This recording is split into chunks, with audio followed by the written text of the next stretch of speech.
getting into that whole dark sort of aspect, as a kid, I always identified with the villains in Batman. I was never the superhero. I was always the Penguin or the Joker or, the villain.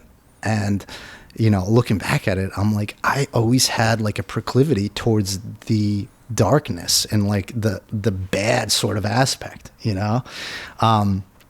But so getting back to high school, I was in English honors classes, and I had a really inspiring English teacher in high school, Mr. DiFiore, who I actually still keep in touch with today. And he just had a way of making being intellectual cool, and, it's the stereotype goes, if you're smart, you're, a dweeb, and he just had a way of reading literature. And we covered Edgar Allan Poe and Nathaniel Hawthorne, and he had a way of relating these topics to contemporary sort of issues, like the Cask of Amontillado that deals with, deception, a lot of these issues, and it just like really resonated with me. So I always had this ability to write, but, I kind of got sucked into this whole aspect of powerlifting and strongman.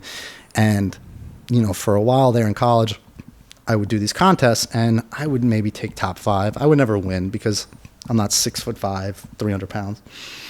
And so for a while there, I'm like, what? I keep taking this stuff. I keep busting my ass off and it's getting me nowhere. And I realized at the time that was the catalyst for my panic attacks. Like I was getting no sort of validation from the strongman aspect any longer. You felt trapped by it? Yeah. Almost? Yeah, absolutely. And, that escalated into me seeking validation and affirmation through a relationship, right? And then that was my focus, like relationships, a girlfriend. Like I had a girlfriend, always had a girlfriend, and then when a relationship didn't work out, like, I would kind of lash out, and like I went through this spurt in college where I would just, I had this internal conflict and I didn't know what to do with it because I wasn't cognizant of panic attacks and what they really, what they symbolize. So I was lashing out at people. I would just go to parties and I just punch somebody in the face. Like I just start fights all the time, all the time. So you know Dave, right? Yeah. My roommate. And he's like the only guy that actually stood by me. He would just be like, Coop, don't start a fight tonight. And I'm like, all right, I'll try. And then the next thing you know, I start fighting. He's like, all right, well, come on. And then he'd fight with me and then he'd get me out of there, But, you start lashing out and, I destroyed a lot of good friendships, a lot of good relationships in the past just because of my internal conflict. And, I didn't really understand, why I acted on these impulses. I was very visceral and, it's just, I was searching for meaning. And, it wasn't until maybe I was 25 that I really kind of was faced with an existential crisis. And, are you familiar with like philosophy and that whole sort of ordeal? I have a general understanding of some of the philosophies. I've been more into Stoicism with journaling and reading excerpts from meditations and not reacting. Epictetus. Yeah, basically, recognize, kind of letting your emotions run through you and doing these sort of negative visualizations is a big part of it, where you imagine the worst thing to happen and you kind of feel it and you let it run through you. Yeah. And then you kind of experience it before it happens in your mind. And so that's a big part of it. That's the philosophy that I'm most familiar with. The other ones are more, I read about it in high school, required reading, or kind of have a peripheral understanding. So till I was like 25, like I said, like I was a personal trainer. Then I was, I was like a recruiter for nurses. I was a paralegal. Like I had all these ridiculous jobs. And I did go to school, college. I have an English literature degree, but I never took that serious. I was just like, oh, I like reading. I like writing. And it was easy, like I would crank out 10-page papers, like half drunk, and I'd get an A on it. And that was it, like I was like, all right, that's cool. That's secret sauce. Yeah, exactly.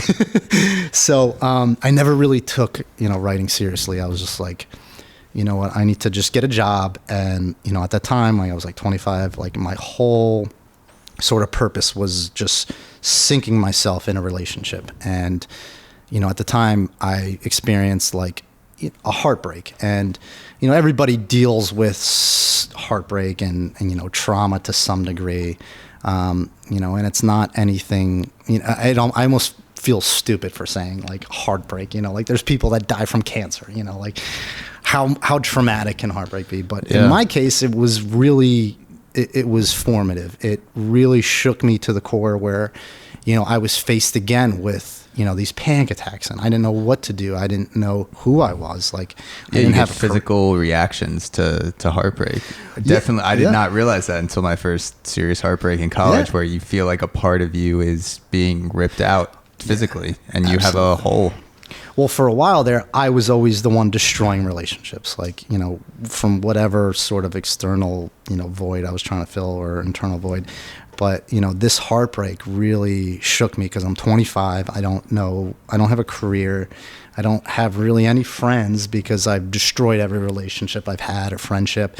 And, you know, my identity was this girl, you know, and you take that away. I just remember being like, I don't know what to do with myself. Like, it's Friday night. What do I do? Like, do I just sit on my, you know, like, it really shakes things up. And for a while, like, I was always seeking an external source to kind of pacify my anxiety. And it wasn't until this point in my life did I start taking an introspective look. You know, and I started going to psychologists and psychiatrists. And, you know, a psychiatrist was the worst, and I'm not trying to shit on that profession whatsoever, but every psychiatrist I went to was just like, tell me about yourself. And I'd speak for 10 minutes, and they'd be like, all right, let me write you Prozac, or, you know, so psychiatrist Lexapro. Prescribes drugs, psychologist is more the typical therapy. Yeah. Okay. And I saw 100 psychologists, and, you know, this is, and I'm not just speaking on a tangent because this stuff all involves my writing now, but like I would go to a psychologist and I would study her. I'd see if she'd look at the clock. I'd see if she ended early. I'd see if she was distracted, if she was really listening. And it wasn't until a psychologist said, you need to really start understanding yourself, you know, kind of picking things apart, you know, kind of looking into your childhood a little bit, seeing, you know, what sort of behaviors, you know, patterns you repeat. And like, this stuff was like so arcane. Like, I was like, what? Like, what are you talking about? Like, I'm having a panic attack now, you know, like it was, I didn't want to confront it. And, you know, for the past, you're talking 10 years or almost 10 years of panic attacks, and I still don't know what the hell they're about. And then it wasn't until these past couple of years I started reading philosophy, that it was just such a wake-up call. I started reading Søren Kierkegaard, who's a Danish philosopher, and you're talking people from like 100 plus years ago that were dealing with anxiety. And, you know, when you're in the moment of a panic attack, the one thing that comforts you is knowing that somebody else understands what you're going through. And like that connection. Yeah. And so I started reading Søren Kierkegaard, and he's like, anxiety is the dizziness of freedom, possibilities.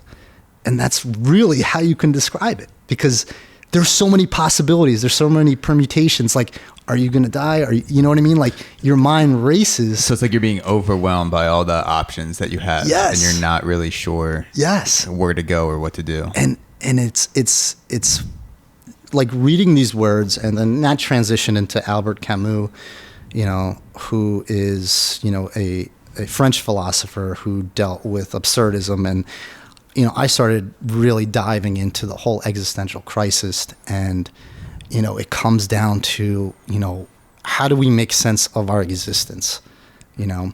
And, you know, he talks about, you know, the leap of faith. You know, if you put all of your credence in religion, you know, then that's how you explain us being here. That's how you explain us right now, you know, speaking. Like, a guy in the sky created us, and once we die, we're going to go live in heaven, and we're going to be living on, you know, plush comforters, and everything's going to be great, you know?